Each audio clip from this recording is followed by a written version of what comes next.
Welcome back. Going to finish up this third volume of these relationship sales tips that you can use today. So hopefully you've enjoyed the first two volumes. If you haven't seen them, please go back and take a look at those. These are just straight value add. And what it came from was we did a fun little tongue-in-cheek posting on April Fool's Day that had quite a few tips, and they were really tips of what not to do. We put fools in really tiny font and just thought it would be just a kind of a chuckle, and wanted to come back today and share what tips you really want to be putting into place for your professional efforts when it comes to relationship building, and also ultimately with sales and how you're positioning yourself professionally. So without further ado, just as a reminder, if this is your first time tuning in for this 3-part series today, I'm going to share a tip from our tongue-in-cheek list, and that is not meant to be something that you should be doing. And then I'm going to share the other side of the coin of what you should be doing, and I'll try to make that distinction with each pair, so that it doesn't get too confusing. So without further ado, this is number 15 on our list, and there were 2 earlier parts to this series that were 7 tips a piece, 7 pairs a piece of what not to do and then what to do. And here we go. So this is number 15. Again, tongue in cheek. Don't just be awkward, be a stalker. Okay. So if you want to be awkward, go ahead and be a stalker. Send something like, quote, "Good evening. Have you been to the Black Hills and Mount Rushmore National Monument? I think we met there," end quote. That is actually 2 sentences that were shared in a LinkedIn, what is supposed to be professional interaction with someone who just reached out to me in a really awkward way. I have not specifically been to the Black Hills and Mount Rushmore National Monument. I've been to the Black Hills and I've been by the Mount Rushmore National Monument, but this person apparently thinks that we met there, and it was very inappropriate. I know that seems strange, and it was, but by the same token, this is stuff that's actually happening on LinkedIn. So try not to find yourself in this camp. Now, here's the thing. This is the tip that you should be considering. And this is number 15 on our list of the relationship sales tips that you can put into place and use today. And that is, your sales navigator might be doing more harm than good. Okay. Awkward 2 personal reach outs with digital communications is a sure way to turn off your audience. And worse, if you are artificial, people will feel even more commoditized, and the damage is not soon undone, if ever. So here's the thing. I mentioned this in one of the earlier installments today. There is a place and a time for automation, but with this sales navigator, yes, there's a lot of potential with it.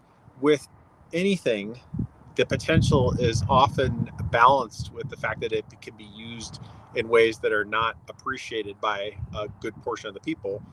And I think most of the folks, if you're watching this, you can probably nod your head in agreement. You've received at least 1, if not 100, awkward reach outs that you did not appreciate, that were unwarranted, unsolicited, and had nothing to do with what you do professionally or what you need on a professional or personal basis. So everything has potential to be a tool in some hands, and unfortunately a weapon or used for bad in other hands. So we need to look at how it's being used, not what the individual thing is.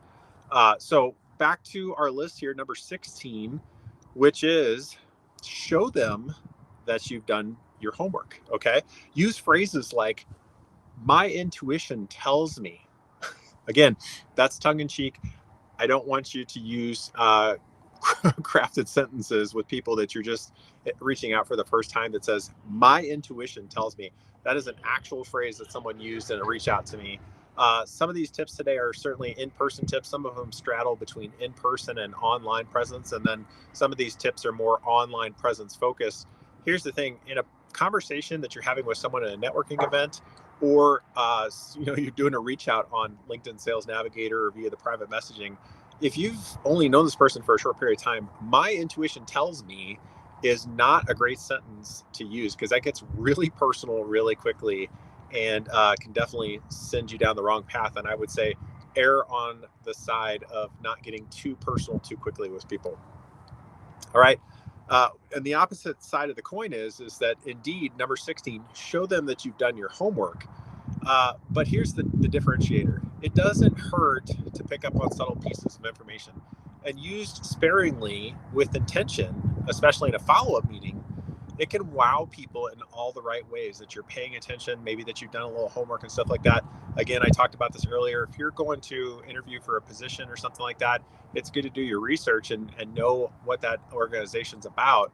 But if you're doing it at an individual level and you're just meeting someone for the first time and you overdo it with details that you studied beforehand, that can really send people run for the hills, so to speak.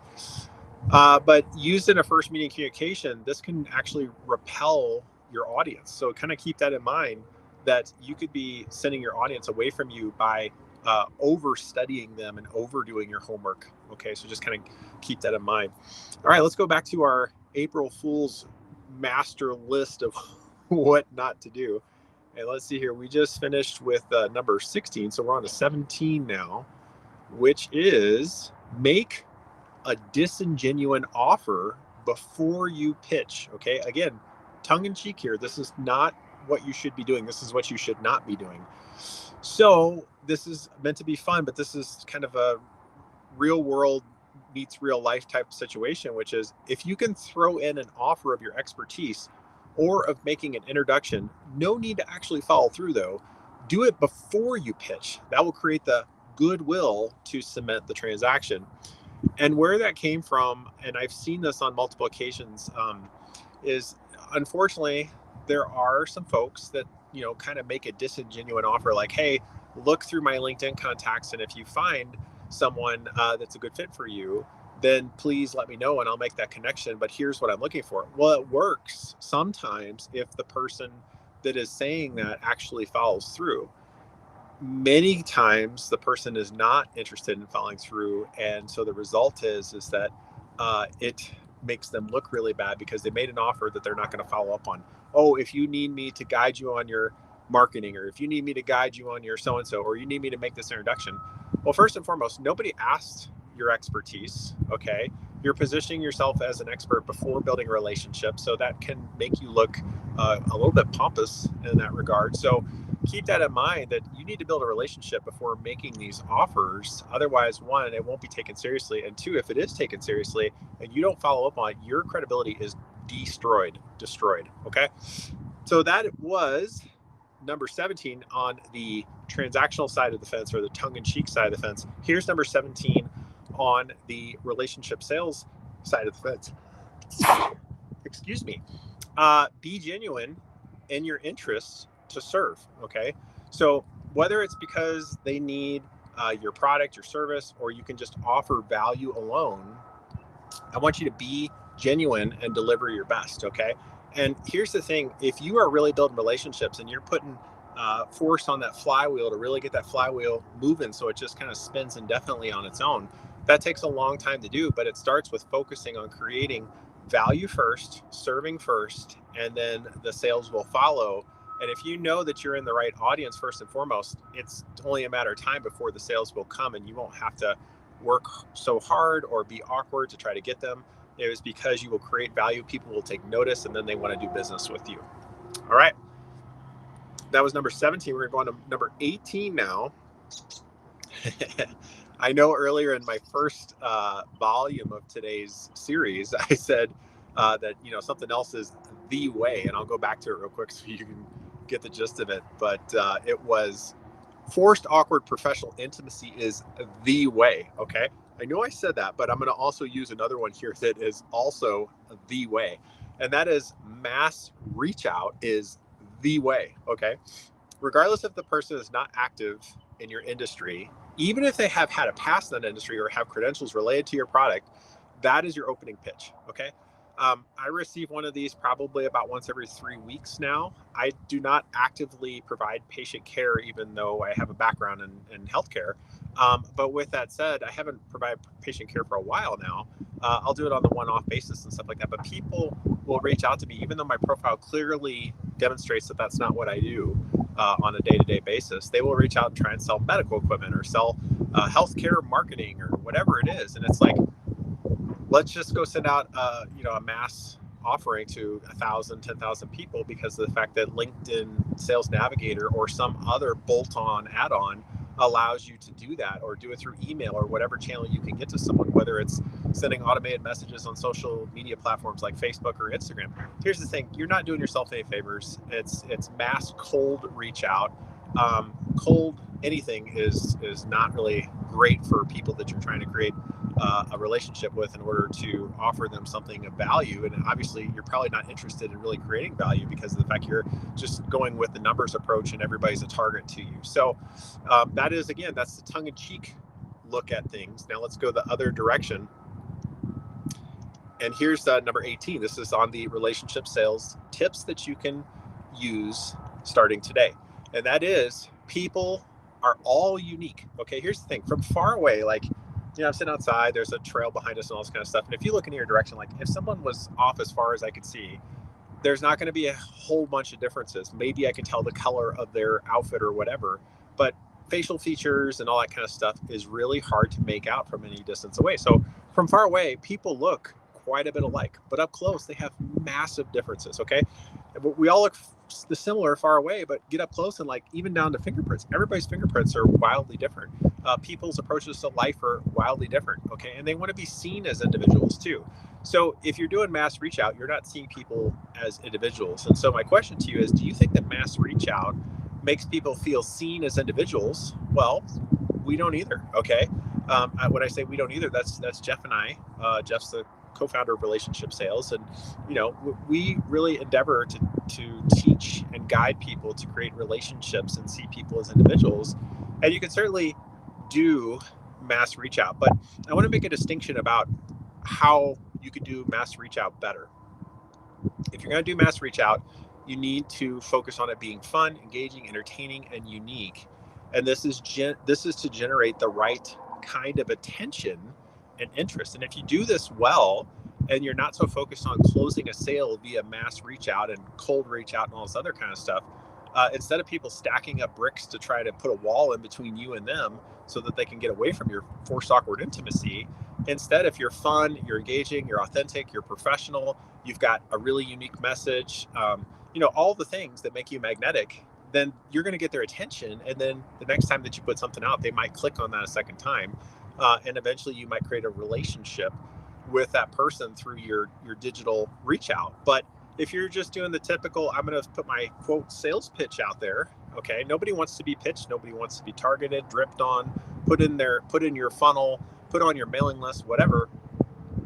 People don't want these things. And whoever thinks that the audience wants these things is vastly diluted. And I don't mean diluted, I mean diluted. So just kind of keep that in mind, that people are unique. They want to be treated that way. And if you can entertain, make it fun, make it engaging, make it inviting, then they'll give you their attention. That's a place to create interest. It's not necessarily the place to close a sale. It opens the door a little bit, but I would even argue it hardly even gets your foot in the door, because there's so much mass reach out right now. You're really just kind of getting the door open a crack, and then you need to follow it up with more really unique, really engaging, really high value stuff. And that's where you start to gain people's attention in a positive way. Now, I want to stop right here. This is a bonus that was not on this particular set of 3 volumes. I just thought of this and want to share it with you. But research shows that in person, it takes about 7 to 12 touches before people have a positive association with you, if you've done the things that we're talking about right. Okay. So I've given you a lot of strategies so far. And if you've done these strategies well, then it takes about 7 to 12 touches on average to really create a meaningful connection with that person, where they see your face and they think positive associations. That's in person, and that's how we strike relationships up more effectively. And if you have really good relationship builders, they might do it in less than 7 touches. Okay. And then if you have people that are more towards the average end of the spectrum, it might be 10 touches. And if you have people that kind of struggle in these areas, then it might be more than 12 touches. Okay. But the really gifted people are doing it in less than 7, average of 7 to 12, and that's in person. Now online, there's so much mass reach out going on that I talked with a local professional who works in a marketing agency. She said it can take 30 digital touches before people will give you their attention and associate you moving in a positive direction in their minds. Okay. So just keep that in mind for a second. That's almost 3x on the high, almost 3x on the high end, and it's more than 4x on the low end of that 7 to 12.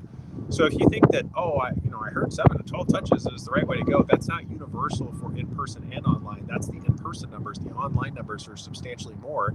And that means you need to become really creative, and you have to stand out in all the right ways. If you want to have an online presence that invites people into what it is that you're putting out into the world for the purposes of hopefully fulfilling needs that they have in a meaningful way with what it is you have to offer. Okay. All right, let's go back here and let's talk about, so we had, that was number 19. So let's go back over here and here. So again, this is tongue in cheek. Number 19, I'm sorry, I lose count.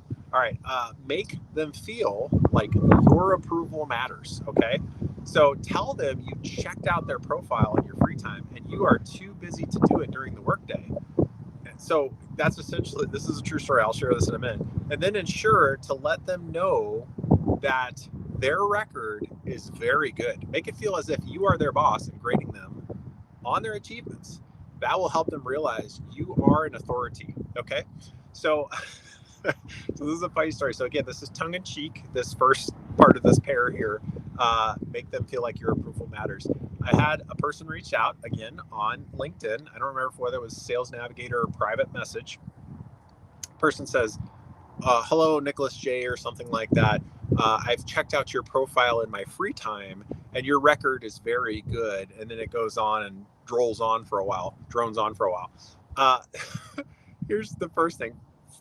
If you're on the receiving end of this, you don't care. First and foremost, you don't care if someone thinks that your record is good or something like that. It almost feels like they're judging you, which that's not a great way to reach out and make a connection. It's the complete opposite, the antithesis of how you should reach out is just to reach out with judgment. It's just the wrong way to go about things in general. And here's the thing, making it such that you sound so busy that you checked out their profile in your free time.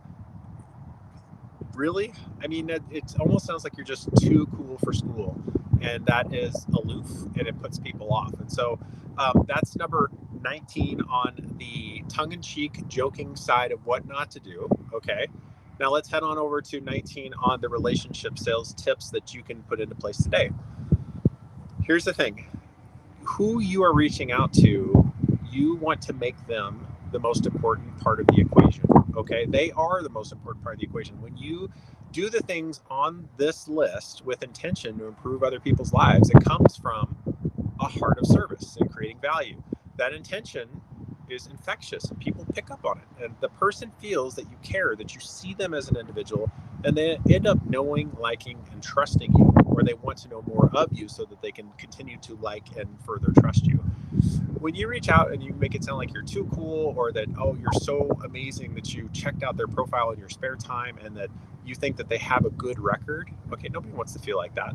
These people that are on professional platforms predominantly are not in school anymore. They have gone through the school process. They might be doing post college professional development, stuff like that. They may even be going back for a master's or PhD.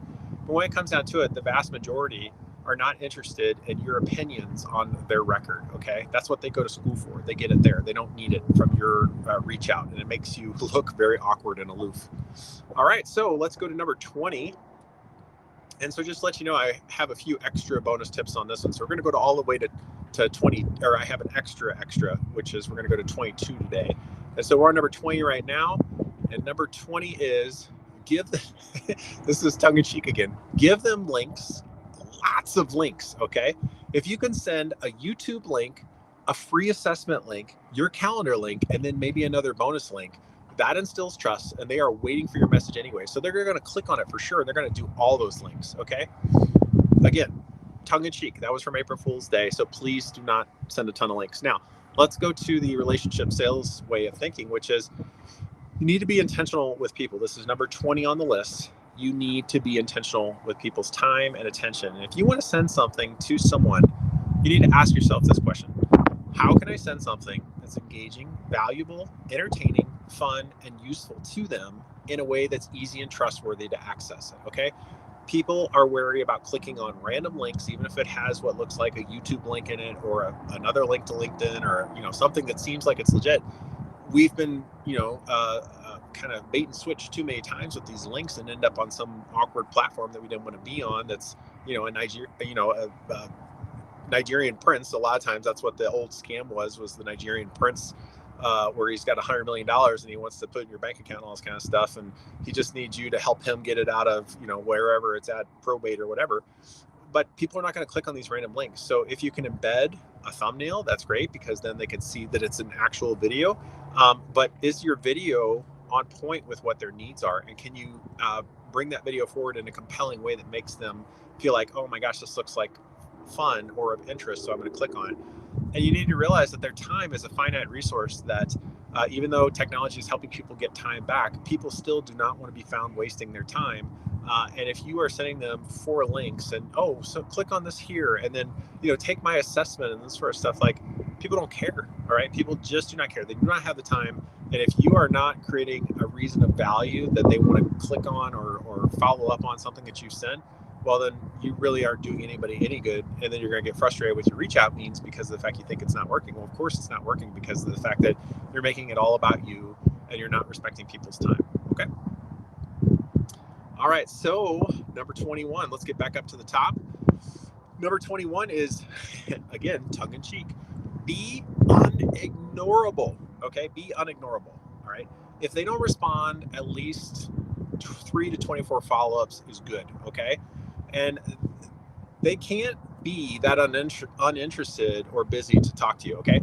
Again, this is tongue in cheek. And I want to remind you that I probably made up the word unignorable. I don't know if it exists or not, but I think it should be a word to assign to epically bad reach outs on various platforms and transactional sales. I want to highlight that people that are transactional in their approach to sales, they should be labeled as unignorable when they are just beating people over the head with their sales pitches. Okay.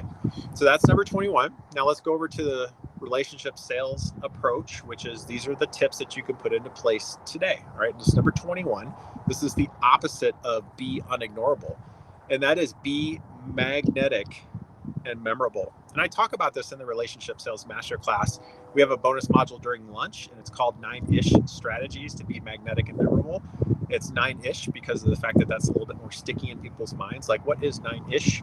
But with that said, if you can be fun, entertaining, professional, polished, approachable, and authentic, if you can create value, and if you endeavor to learn another story rather than tell your own, you will be etched into their minds. And when they need you, you'll pop into their minds. Okay. So here's the thing, like, beating people over the head with, I followed up 3 times, I followed up 24 times or something like that. If your message is noise, it does not matter. You can follow up 100 times, they're still going to ignore you. Okay. If your message is original, entertaining, fun, professional, polished, approachable, if it's authentic, if it creates value for them, and if you offer value without expectation of a sale in return, maybe it's, you sell a widget. All right, here's a perfect example. You sell a widget and the person says, you realize the person doesn't need your widget right now, but they say something like, hey, my son's really into coding or something like that. And then you say, hey, you might want to check out Mark Rober on YouTube, because of the fact he has amazing videos and he has a lot of like STEM focused materials that are available for young people that are interested in STEM. Okay. And so with that said, like, that's creating value without expectation in return. And it's going to create a better spot in the world for everybody. There wasn't a sale made there, but the sale was that person probably appreciates your presence just a little bit more because you tried to give them something of value for their kids that they were searching for, or for another loved one, or for something that they really cherish or something like that. That's the way to build those strong relationships. So try that approach rather than just beating them over the head with more and more forced, awkward, intimate sales pitches. Let's go back for the final one, then we'll wrap this up. And I appreciate if you have been watching these. Thanks so much. Again, if you've got, some comments and they're civil and they're constructive criticisms, feedback, disagreements, whatever, it's welcomed. Okay. Just be, kind. That's the whole point is we grow together, even if we disagree. But also if you enjoyed the content, please feel free to like it, share it, do some sort of cool emoji action, whatever, but really appreciate it if you've been watching this. So number 22, which is the final bonus tip today. And this is the tongue-in-cheek one from April Fool's Day, which is they just don't know what they want. Okay. If they kindly decline, keep selling, okay. Just keep selling. All right. If you beat people up enough, they eventually will relent and realize that you have the magical solution to the problem that they didn't even know that they had, right? That is the tongue-in-cheek strategy there for transactional sales. And I would encourage you to not do that, okay? Here's number 22, and this one kind of comes from Jeff, and he shares it in various different ways, but I'm going to share the one he uses most often right now, which is don't be a jerk, okay? Listening and understanding people helps you effectively determine if you can help the person or people in your audience, okay? Knowing how to be a resource that is constantly adding value to your ideal audience is a skill of elite communicators, okay?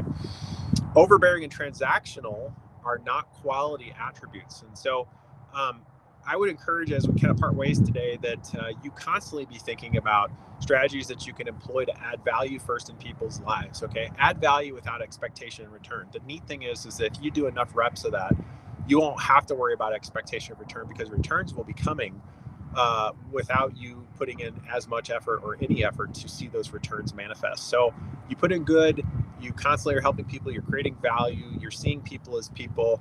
You know, there's 22 tips here. There's and the one that I just shared about don't be a jerk is the relationship sales side of it. Don't be a jerk. If you put these 22 tips in place, and again, these are just value add to help you as professionals, I think that you're going to be very pleased with the results. And from what I read, which was from a study from Southern New Hampshire University and I can't think of the other association, they did a study that found that sales training improves return on investment by 353%. Okay, so for every dollar you spend, you get $3.53 more back by doing sales training. And so with that said, I gotta say, it took me 28 years to understand the value of having sales training. And it was a painful 28 years, because sales really does help. It does not solve all the problems. And I want to be real clear about that. I think that a lot of times it's labeled as, oh, just more sales will solve all business problems. I can tell you from going inside countless businesses of various types, sales is not the end all be all solution. And if it was, it would be magical, because every business could be successful. If you have more sales, that's a good problem to have, but then you have to have the systems and the operational oversight and the other things in place to be able to manage the more sales. Because if you got a whole bunch of problems, then you've got sales coming in, and then you decide, well, I just need more sales. Well, then it's really just a force multiplier for problems. It just is like a problem highlighter. So anyways, my encouragement to you today is to take these 22 tips, put them into place, especially if you struggle with sales. These are really good things that if you practice them regularly, they will become second nature to you, and you will just default to creating value. And the results will be pretty astounding for you. In absence of training, if you're just looking for tips that you can put into place, I don't know that it'll be 353% return on these 22 tips, but if it improves your sales by 10%, 50%, 1%, that's better than before watching these videos. So hopefully you take these, enjoy them. If you have questions, please reach out. And I really enjoyed this today. So hopefully you have as well. Enjoy your Thursday and have a great weekend. Take care.